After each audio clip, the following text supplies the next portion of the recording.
Hello बच्चों, let's read the given question. The question says there are two springs having force constant K1 and K2. K1 greater है K2 से. Each spring is extended by same force F. If their elastic potential energies are A1 and E1 and E2, then E1 by E2 is option 1 K1 by K2, option 2 K2 by K1, option 3 under root K1 by K2, option 4 under root K2 by K1. So to understand this question, we need to understand about the concept of spring potential energy. So let's try to understand this. Let's suppose we have a spring block system and initially the spring is at rest.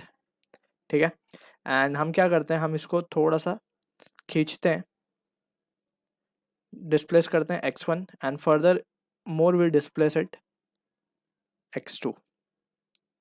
ठीक है, अब जब हम इसे खींचेंगे तो we know के spring force will be acting in the opposite direction which is given by the expression kx. ठीक, तो फाइनली जब हम वी कैन सी के फोर्स जो लग रही है spring force that is of the type minus kx.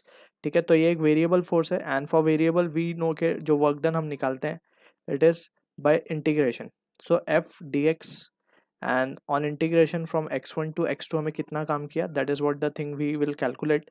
So work done जो आता है हमारा, it comes out to be half के x1 square minus half k x2 square. तो ये रिजल्ट हमें मिलता है and we know since spring जो फोर्स है वो एक कंजर्वेटिव फोर्स है. So for conservative force we can write change in potential energy is negative of work done by conservative force. So change in potential energy यानी कि u2 minus of u1 comes out to be, ये उल्टा हो जाएगा expression, half k x2 का square minus half के x1 का square हो जाएगा.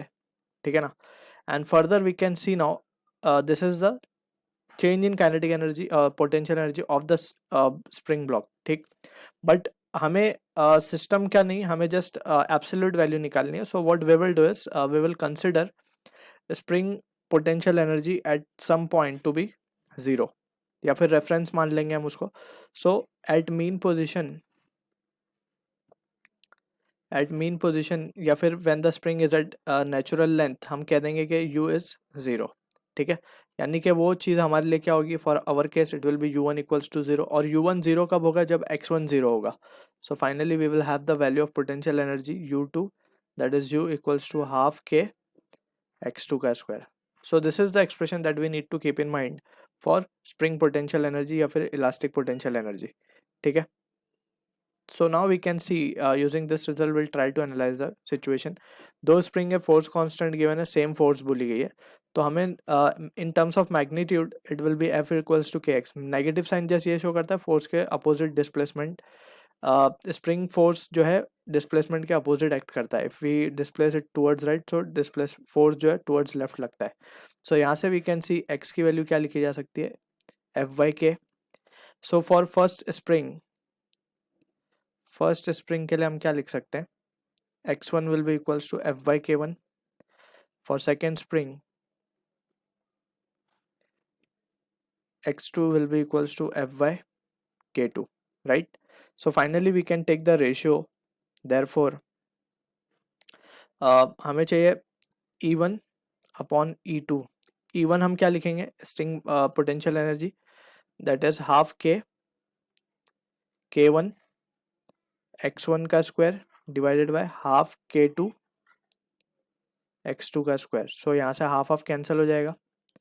अब x1 x2 की जगह we will substitute the value. x1 की जगह we will substitute f square upon k1 square divided by k2 x2 की जगह will substitute f square upon k2 का स्क्वायर. तो यहाँ से f स्क्वायर तो कैंसिल हो जाएगा. तो ये रिजल्ट आएगा हमारे पास k2 अपॉन k1, राइट. एक k1 यहाँ से कैंसिल, एक k2 यहाँ से कैंसिल, एक k2 ऊपर चला जाएगा, k1 नीचे. So this will be the result we are getting. E1 upon E2 is coming out to be k2 upon k1 जो कि मैच होगा ऑप्शन 2 के साथ. I hope you understood the solution. All the best.